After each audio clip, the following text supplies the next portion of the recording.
Mayor ने चिट्ठी लिखी है कि बाकी किसान यूनियन में हमारे साथ आए, हमें मिलकर लड़ना। आपको लगता है सर कि हरियाणा के किसानों को किसी तरह के आंदोलन की जरूरत है? क्योंकि आप नहीं, देखिए, हरियाणा के अंदर हमने किसान की 100% फसल को एमएसपी पर खरीदने का निर्णय किया है। हमने यहां तक कि जो हमारा सब्जी का किसान है उसको भावांतर भरपाई देने का काम किया है। आदरणीय प्रधानमंत्री जी के नेतृत्व में प्रधानमंत्री फसल बीमा योजना के माध्यम से उसको सुरक्षित करने का काम किया है और हमने प्रधानमंत्री कृषि सिंचाई योजना के माध्यम से उनको सब्सिडी दे करके ज्यादा पैदावार किसान की करने का काम भी हमारी सरकार ने किया है और उसको लगातार एमएसपी पर खरीदने का काम भी हमने किया है।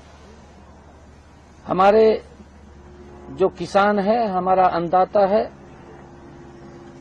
हम किसान जो हमारे कांग्रेस के लोग हैं जो इसके ऊपर राजनीति कर रहे हैं, चाहे आम आदमी पार्टी है, वो आश्वस्त करें। पंजाब के किसानों को भी इस बात को लेकर के उन्होंने आश्वस्त करना चाहिए कि आपकी पूरी फसल हम एमएसपी पर खरीदेंगे। वो बोलना चाहिए। वो पता नहीं क्यों इसके ऊपर राजनीति कर रहे हैं, परंतु दुर्भाग्यपूर्ण है। हमारा किसान है, हम किसान से आग्रह करेंगे कि मोदी जी ने जो काम किए हैं वो किसान की मजबूती में ऐतिहासिक काम किए हैं।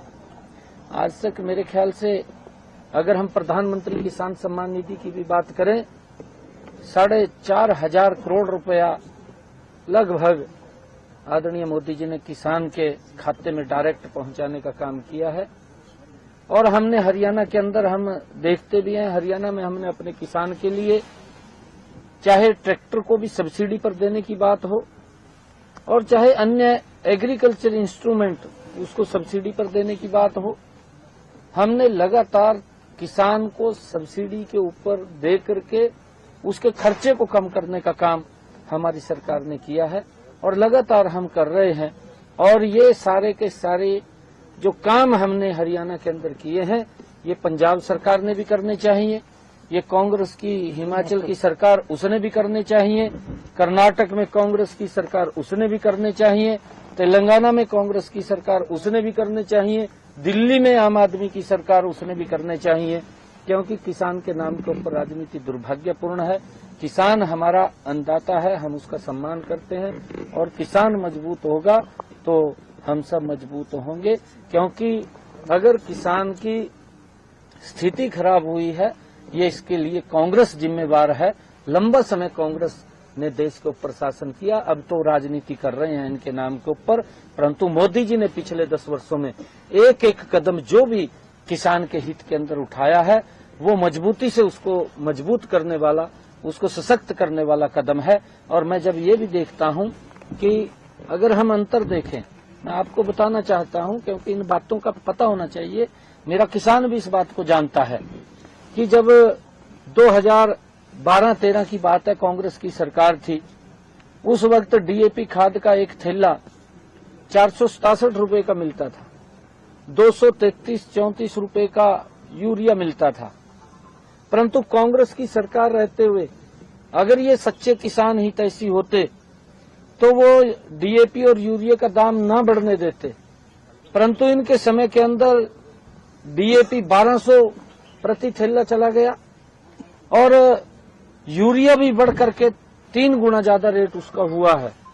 परंतु कांग्रेस ने, दिल्ली में भी कांग्रेस की सरकार, हरियाणा में भी कांग्रेस की सरकार और इंडी गठबंधन के जो लोग हैं जुड़े हुए हैं ये भी सारे इकट्ठे थे उस वक्त भी, तब भी इन्होंने किसान की चिंता नहीं की।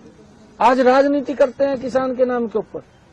परंतु 2022 के अंदर इसके दाम फिर बढ़े अंतर्राष्ट्रीय स्तर के ऊपर, परंतु देश के अंदर नरेंद्र मोदी जी की सरकार, किसान हितैषी सरकार बैठी थी, उसने उसके ऊपर रोक लगाई कि इसका एक भी पैसा हम बढ़ने नहीं देंगे और वो किसान को आज भी उसी दाम में मिल रहा है। अगर आप अंतर्राष्ट्रीय स्तर के ऊपर उसके यूरिया या डीएपी के खाद के भाव देखेंगे तो डीएपी खाद अगर हमारे पड़ोसी देश है, चाहे चीन है, पाकिस्तान है, चाहे इधर बांग्लादेश है, पड़ोसी देशों के अंदर अगर आप लोग पता करेंगे तो वो 3,000 रुपए का थैला 3500 रुपए का मिले। सर, कई राजनीतिक दलों के नेता बॉर्डर्स पर जा रहे हैं, किसानों से मिल रहे हैं, वो कह रहे हैं कि कांग्रेस के विधायक हरियाणा के विनेश फोगाट गए, बजरंग पुनिया गए हैं, अभय सिंह चौटाला भी वहाँ गए हैं। नहीं, देखिए, इन्होंने ये बताना चाहिए वहां जाकर के, जाना, देखिए कोई उसके ऊपर आपत्ति नहीं है, उसको समझाना भी चाहिए और बात भी करनी चाहिए, अच्छी बात है, हमारी भी उनके साथ सहमति है, परंतु हम काम कर रहे हैं। इनके ये बताना चाहिए, क्योंकि विनेश फोगाट को शायद उसकी जानकारी नहीं है कि इनकी सरकार ने क्या किया है। विनेश फोगाट को इसके बारे में भी बताना चाहिए कि भूपेंद्र सिंह हुड्डा स्वामीनाथन की रिपोर्ट की बारी उसके चेयरमैन थे, जो 5 मुख्यमंत्री बने थे, उसके चेयरमैन भूपेंद्र सिंह हुड्डा थे। केंद्र में कांग्रेस की सरकार, इंडी गठबंधन की सरकार थी, तब तो इसको ये बोलते थे यूपीए, अब इसका नाम इंडी गठबंधन कर दिया इन्होंने, तब ये यूपीए था, और यही लोग थे सारे के सारे, और कोई नहीं था, यही लोग थे। तब स्वामीनाथन ने कहा था कि किसान की आय बढ़नी चाहिए, कमेटी बनी, उस कमेटी के चेयरमैन भूपेंद्र सिंह हुड्डा बने। भूपेंद्र सिंह हुड्डा ने वो रिपोर्ट दी, परंतु उसको डस्टबिन में डाल दिया, 1 रुपया भी किसान को नहीं दिया।